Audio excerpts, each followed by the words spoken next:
So your body fat releases a hormone that can help your tissues respond better to insulin. But here's the really strange part. As body fat becomes larger, and more metabolically dysfunctional, which is what happens when you get fat, your levels of this hormone often go down. So your fat goes up, this hormone goes down. It's called adiponectin. So what is it? Adipokine, basically a signaling protein that it's produced mainly in your fat cells. And this is important to know because body fat simply isn't a passive storage type of tissue. It acts like an endocrine organ and it communicates with your muscles, your liver, your blood vessels, and your brain.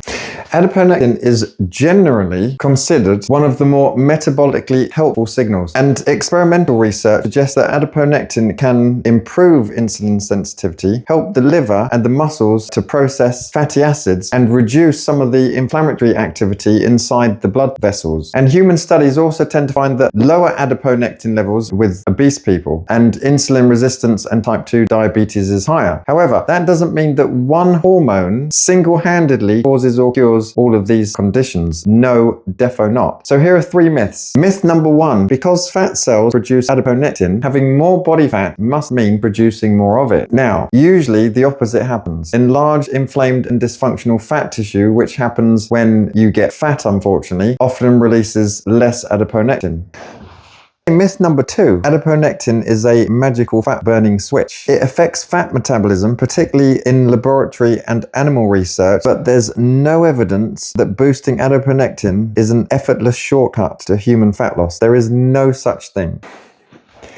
And myth number 3, higher levels of adiponectin are always healthier. Now, in some older people and patients with established heart disease or heart failure, usually high adiponectin is associated with worsening conditions. Research calls this the adiponectin paradox. So that might reflect underlying illness, hormonal compensation, or adiponectin resistance, and not necessarily damage caused by the actual adiponectin hormone itself. What's the practical takeaway? The practical takeaway is don't chase one hormone, or even think that if you take peptides, you can optimize this one hormone or any hormone. You will end up literally in the shitter. Instead, trying to focus on what I do, which is to improve your operating system and your intelligence. That means reducing excess fat, excess visceral fat wherever possible and as much as possible. Exercise consistently, improve your nutrition, not your diet. There's a big difference. And more importantly, build an elite habitual mindset that you can sustain for long term. Adiponectin may improve as your metabolic health improves, but it's an indicator worth understanding and not as a fat loss strategy. Follow Fat Loss S.O.S for brain first evidence-based health skills. And when you're ready to turn what you thought you knew into accurate info that you can apply consistently, take my 60-second health skills audit and find your best starting point.